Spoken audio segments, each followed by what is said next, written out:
Che regalo sotto l'albero, un pacchetto confezionato dal governo Monti donato dalle amministrazioni comunali. Contribuenti in fila oggi per pagare l'ultima rata dell'IMU, imposta unica municipale, un vero e proprio salasso per le famiglie alle prese con l'eccezionale ondata di crisi. Sindaci e consigli comunali, quasi tutti infatti per fare tornare i conti nei rispettivi bilanci, ormai sull'orlo del precipizio, hanno deciso di portare alle stelle il tributo per compensare i maggiori tagli nei trasferimenti da parte di Stato e Regione. Hanno spinto così le aliquote al massimo. Al Comune di Agrigento 6 per 1000 sulla prima casa, 10,6 per 1000 per i proprietari di altri immobili. Un gettito complessivo che si aggirerebbe sui 18 milioni di euro. Se le previsioni saranno rispettate, forse Palazzo dei Giganti si salverà dal dissesto finanziario.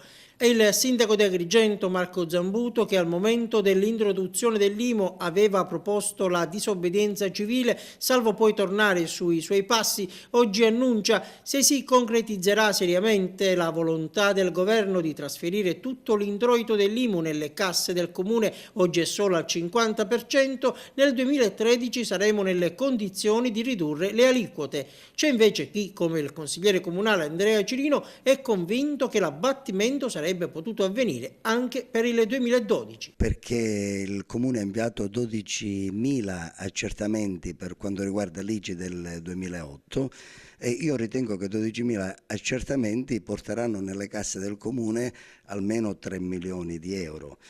Se queste somme fossero state inserite nel bilancio di previsione, chiaramente si poteva evitare l'aumento dell'IMU, quantomeno per la prima casa. Quindi il sindaco deve stare molto attento, molto più attento quando predispone gli atti che vanno contro i cittadini. Queste potenziali entrate allora dove andranno a finire? No, queste potenziali entrate andranno a finire in bilancio, soltanto che in bilancio sono state inserite soltanto 1.150.000 euro per quanto riguarda accertamenti tributari, ma con questi 12.000 accertamenti che sono stati notificati a tutti i cittadini di Agrigento, chiaramente ritengo che entreranno molti più soldi nelle casse dei cittadini.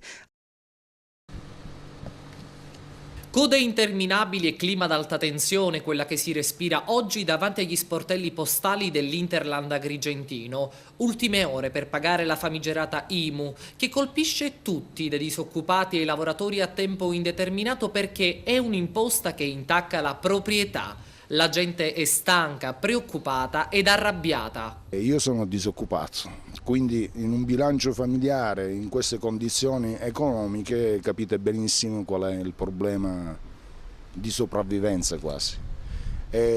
Poi sono venuto a sapere che da gennaio del 2013 ci sarà una nuova tassa, perché è stata approvata da Monti a dicembre 2011, ma avrà decorrenza a gennaio 2013, una cosiddetta TARSI che va a sostituire un po' la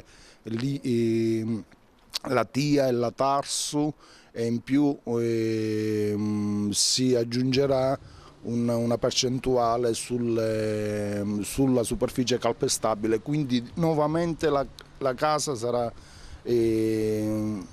tassata, oltre l'IMU, che è una cosa allucinante, perché è come se tu pagassi l'affitto allo Stato. Era una tassa che c'era prima e che avrebbero messo nel 2014.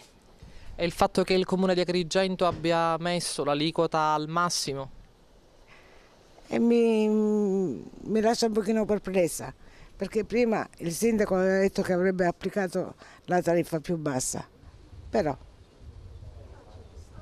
Essenzialmente nella sua famiglia di quanto ha inciso questa tipologia di tassa? Nel senso, ci sono molte famiglie che magari hanno impegnato l'intera tredicesima proprio per pagare questa imposta. Nel suo caso? No.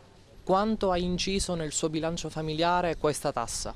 Ma purtroppo parecchio, ma soprattutto ritengo che sia una tassa ingiusta e quindi la si paga perché purtroppo ci obbligano a farlo, ma pesa parecchio.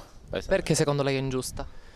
Ma perché è eccessiva, perché praticamente anche se hai la casa di tua proprietà, in effetti è come se l'avessi in affitto, cioè tradotto è come se l'avessi in affitto, poi, anche perché non è l'unico costo che dobbiamo sostenere, perché voglio dire, oggi ci ritroviamo ad avere un'economia praticamente azzerata, quindi la gente non lavora, però si ritrova a pagare le tasse al massimo delle aliquote, il che mi pare abbastanza ingiusto. Come lei ben sa, lo Stato ha conferito ai comuni la possibilità di decidere quale sia l'aliquota da applicare. Il comune di Agrigento ha applicato il massimo. Come in ogni cosa, anche ad Agrigento, ma soprattutto ad Agrigento, è giusto che siamo tra le ultime città come reddito pro capite, nelle ultime posizioni sicuramente a livello nazionale. Come premio abbiamo la tassa più alta, così come l'acqua, così come tutte le imposte.